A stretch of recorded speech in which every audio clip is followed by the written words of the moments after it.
Well, Star Wars is pretty much a dead IP at this point anyway.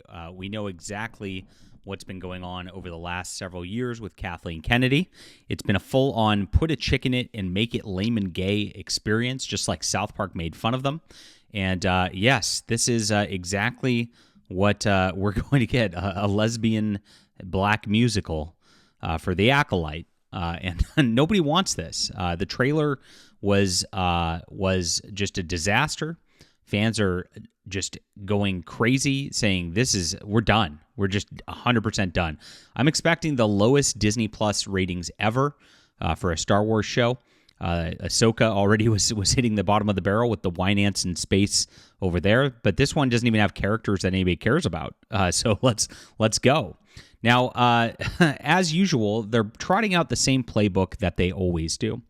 You're just a racist, homophobic, sexist bigot, fans, and you're not even real fans. And this is exactly what was just done with Doctor Who. It's like they have the same publicist. We're going to get into that in just a moment. My name's John Delarose. I am a #1 best-selling science fiction author, and here is my #1 best-selling book. It's called Justified: Saga of the Nano Templar. I made a trilogy to replace Star Wars.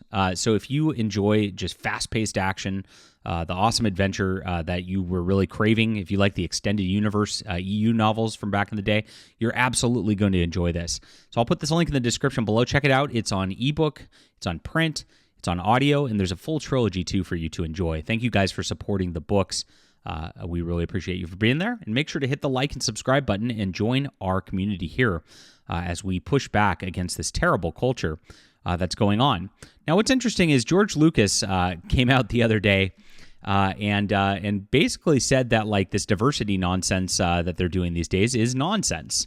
And there's all sorts of aliens in Star Wars. So there's really no point in pushing this like diversity narrative where what they mean is it looks like every other movie in Hollywood where there's a black lady lead, there's like a gay guy who follows her around. There's some, Asian or Indian person along with them just to check every single box possible. And it doesn't make sense in a galaxy far, far away with like planets with completely different aliens and things like that. Like, why does everything have to look like 21st century, San Francisco? That's not what diversity is. It's actually a monolith. It's quite the opposite of diversity. But that's what these people are doing. They've hired a bunch of race baiters to do these things. Leslye Headland, the director of the upcoming Acolyte deal, is one of those. She literally just made her entire career based off race baiting, harassing fans, claiming she's the victim. And that's it. If you look at the High Republic, which this is based on, one of the architects of that is Justina Ireland. And if you follow her career in writing, same thing. She's not a good writer. She's been getting everywhere by race baiting. She actually put out an interview in Locus magazine several years ago where she attacked this woman, calling her homophobic to try to torpedo another woman's book. And that's how she got her claim to fame. That's how she got her job. And so that's who these people are. That's all they care about. They don't care about Star Wars, clearly. They don't care about the lore, putting a good entertainment together. They just care about their political agenda.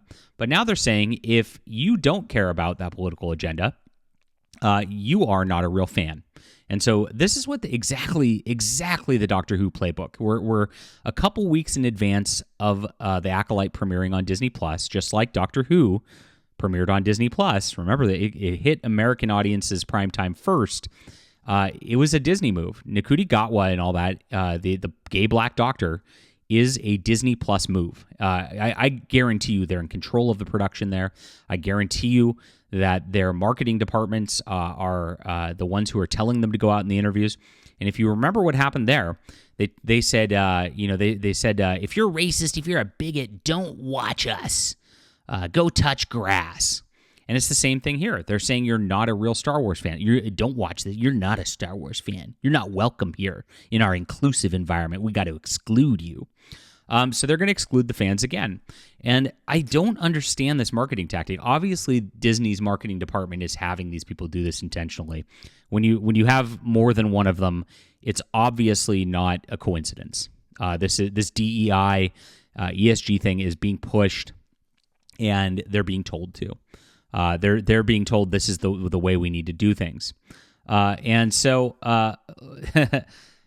they're doing this playbook again, and we know exactly what's going to happen with it. We know exactly what's going to happen here on this level.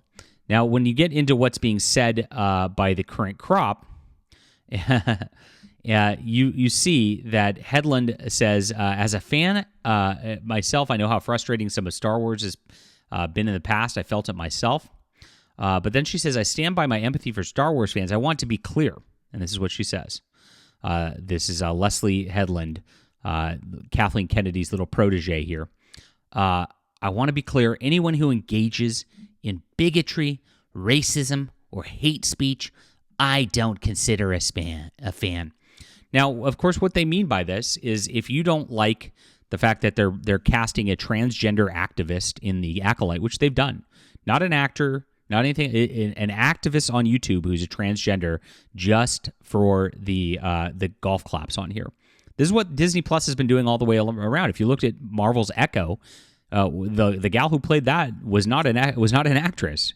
She was an Amazon warehouse employee who got chosen because of just her features, her racial features. She was a Native American, she was deaf, and she had a peg leg. So they're like, hey, you're perfect for the role.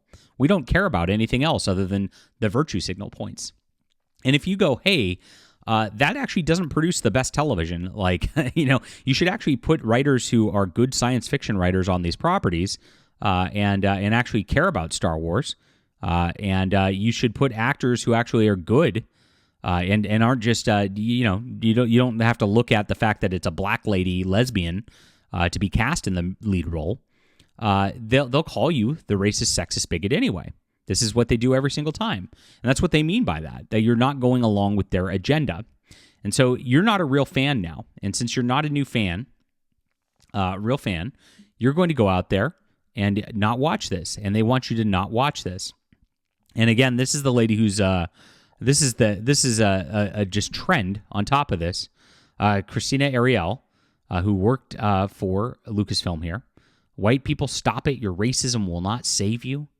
Just a reminder that white women are just as complicit in the upholding and enforcing of white supremacy. This is all they do. And here it is. Our Star Wars community is one of hope and inclusivity. We do not stand for bullying and racism.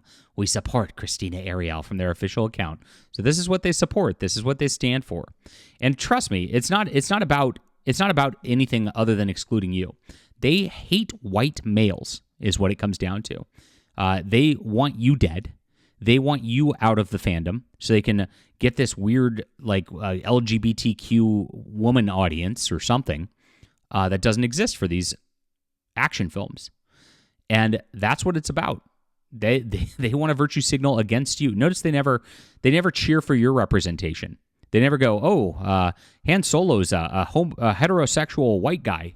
Let's clap for him. You never get that. Never get that. That's never uttered by these people. It's always about their weird fetishes. It's always about their weird agendas, and that's exactly what's going on here. So I have a prediction. Since she's going out and calling fans racist and bigots already, and saying you're not real fans, it's basically the same thing as the "Don't watch, go touch grass" from Gatwa for Doctor Who. And we're going to see the same thing. We're going to see the ratings are going to be terrible on the Acolyte. And once that happens, just like Doctor Who, what's the playbook as soon as it comes out and the ratings are bad? Well, he went out there and said, oh, it's too bad these racists and sexists didn't watch this because it's all the fact that they're racist. These are some of the best episodes ever. They're going to do that with Star Wars too, and that's how they're going to market this in the weeks after the Acolyte premieres. It's a really cynical ploy, and I don't see it working well. If you look at the Doctor Who ratings, they're not very good. People aren't watching this. And when you treat the fans like this and you treat them like they're stupid, they tune out, of course. And that's why we do things a little differently over here. All right, guys, please check out Justified Saga of the Nano Templar. If you like just good storytelling, and I don't treat the audience like they're stupid, I treat you like you're me. Do unto others as you'd like others to do unto you, Kathleen Kennedy. And so please check this out on Amazon. I really appreciate you being there. Leave a comment down below with what you think about this. Do you think the Acolyte's going to fail? Hit the like and subscribe button. We'll be back soon.